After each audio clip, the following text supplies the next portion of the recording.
morning, I'm Taylor Wilson, and today is Tuesday, May 13th, 2025. This is the Excerpt.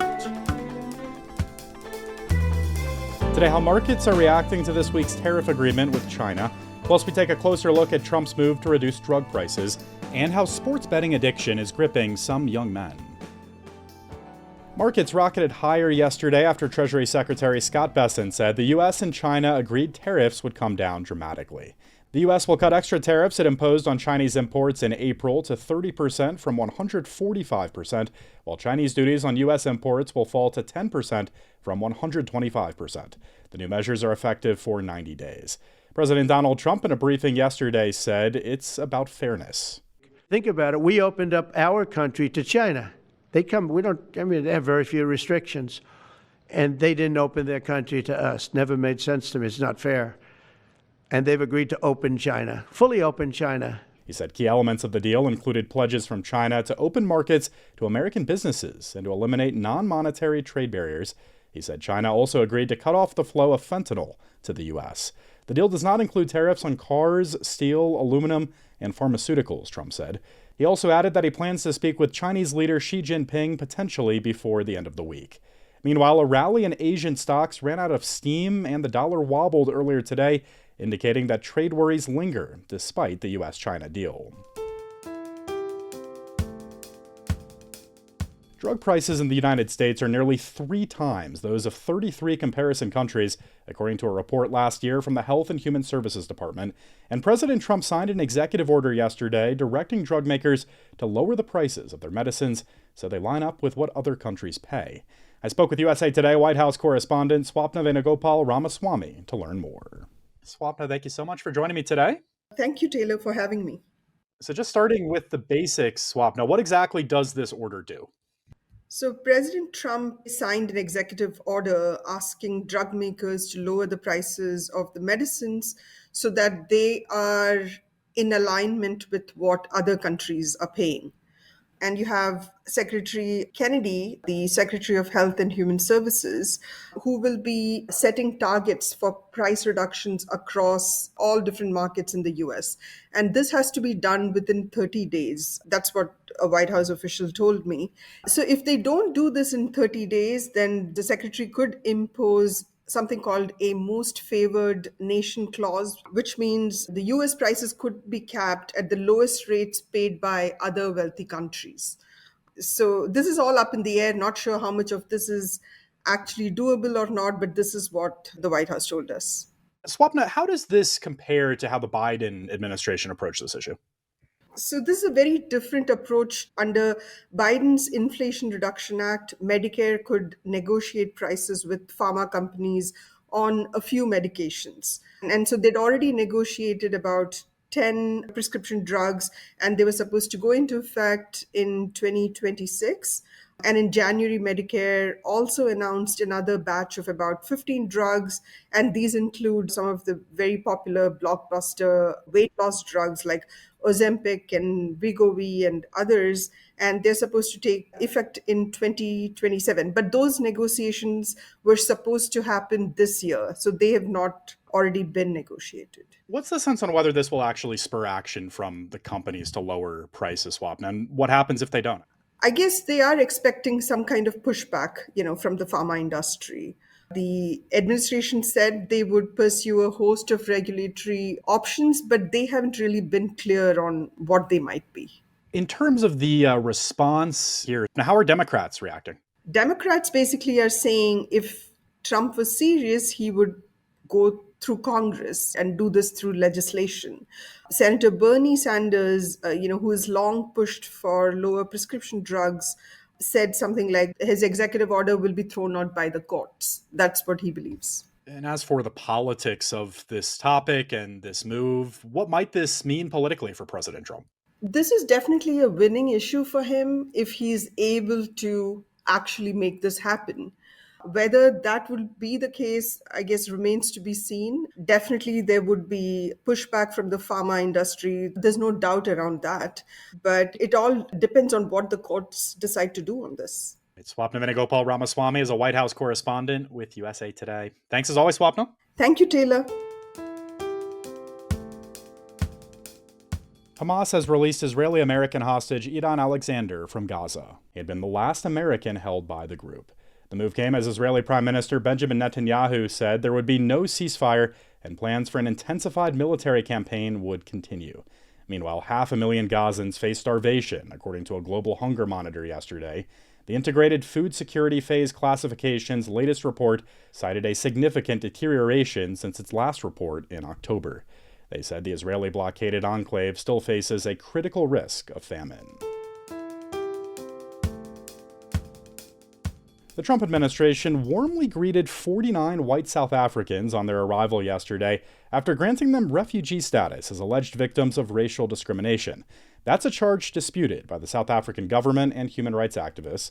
South African President Cyril Ramaphosa has said accusations of racial persecution of white South Africans is a completely false narrative. Trump's welcoming of South Africa's white minority stands in contrast to his stripping of refugee status for hundreds of thousands who have fled violence and political persecution from countries like Haiti, Cuba, Venezuela, and Nicaragua. Hours after he took office, Trump shut down the refugee resettlement program, effectively ending a pathway for refugees to secure asylum in the U.S., and choking off all funding for refugee resettlement. Trump has said white farmers in South Africa are being brutally killed, but white South Africans are less likely to be murder victims than black South Africans. The group Genocide Watch has noted that while South Africa's population is 8% white, white people make up just 2% of its murder victims. You can read more about this conversation with a link in today's show notes. Secretary of Agriculture Brooke Rollins said she's suspending imports of livestock through the Mexican border on a month-by-month basis. The move comes to protect U.S. cattle from the threat of a dangerous flesh-eating parasite infestation. The parasite is the New World screwworm, which is actually a fly and was eradicated in the United States almost 60 years ago. The Department of Agriculture said in a statement on Sunday that the screwworm was recently detected in remote Mexican farms within 700 miles of the U.S. border. The statement cited unacceptable northward advancement of the parasite and said additional action must be taken. Mexico's Agricultural Council chief said the ban is unnecessary and does not solve the problem. Sports betting in recent years has swept college campuses, and for some young people, it leads to complex, debilitating addictions. I spoke with USA Today youth mental health reporting fellow Rachel Hale for more. Hello, Rachel. Welcome back. Hi, thanks so much for having me on. Take us back to that 2018 Supreme Court decision that you outlined in this piece and how the sports gambling landscape really has changed since then. That 2018 Supreme Court ruling turned regulation of betting over to the states when it overturned the Professional and Amateur Sports Protection Act, which had made sports betting illegal in all but 4 states. Now sports betting is legal in 39 states in the District of Columbia. And after that, what quickly followed was a boom in advertisements, and the online sports books like DraftKings, Fanatics, BetMGM, and dozens like them, which each have incentives for new customers to join. So in the place of brick and mortar casinos and physical sports books, now anyone with a cell phone could bet legally at any time. And it's something that's become so ubiquitous with the male college experience that I've had some sources tell me it feels like the new binge drinking. So even if some young adults aren't talking about sports betting, they're bound to hear about it while watching major games, thanks to advertisements and announcers mentioning betting odds. So it's become a much larger part of the youth male experience. Well, on that point, Rachel, what do experts say really about the dangers of gambling addiction for young people in particular? First, just what we know about the teenage brain is that teenagers' executive functioning, abstract thinking, and decision-making skills only fully develop at age 25. So young adults aren't able to deal with those highs and lows of gambling and the quick reflex decision-making in the same ways that an adult can. I spoke with Dr. Timothy Fong, the co-director of UCLA's Gambling Studies program, and he told me that a lot of teens who gamble and young adults also inaccurately conflate their success in gambling with skill. And that was backed up by some of the young men who I spoke with, who told me that they often felt that they were going to be able to be the exception to gambling problems and that they could beat the odds. It's also just that a lot of young men think that it's going to be an easy way to make money. One sports fan I mentioned, Rob Minnick, who's now 26 and in recovery, said it felt like a no-brainer back in high school to bet on the games he was watching anyways. At the time, he was making $8 an hour scooping ice cream. So you can see the appeal for a young man who's already watching sports and it's already a part of their conversations with friends. Rachel, you're right that there's really a stigma around this form of addiction. How and why is that?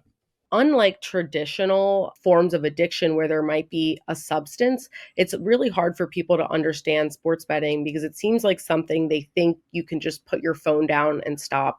And some of the parents of young adults who are addicted told me that that was one of the biggest learning curves to being a better supporter for their children, was understanding that this addiction functions in the same way as any others. And Dr. Fong told me that also for years, he would see patients who struggle with physically going into the casino, driving 90 minutes or an hour to go gamble. But now a lot of the folks he sees have never set foot inside of a casino, and the only one they know is on their phone. So because the nature of gambling has changed so much, it's even harder for people to understand now that it's so tied to our phones. It's much harder to go without than actually driving a physical distance somewhere. But chemically, it functions the same way as substance addiction. But experts at the National Council on Problem Gambling tell me that a lot of people incorrectly see it as a moral failing or lack of self-control, which is really just a misconception. And Rachel, in terms of what addiction advocates want here, do they want to roll back gambling legislation altogether? Do they want to just have more resources for folks going through this kind of addiction? What's the sense from them? A lot of the sports advocates that I've spoken with would definitely like to see more in terms of legislation, not just related to the online sports books, but related to advertising. A lot of advertisements in the Super Bowl, for example, with DraftKings or FanDuel or on other platforms, a lot of young men are going to watch those. And there isn't federal legislation that mandates how sports betting advertisements go out, unlike some legislation related to traditional casino gambling. And so a lot of young men who watch these advertisements, even though there are disclaimers about the potential harm, are seeing something that makes it seem like gambling is an easy way to make money and it's really exciting and cool.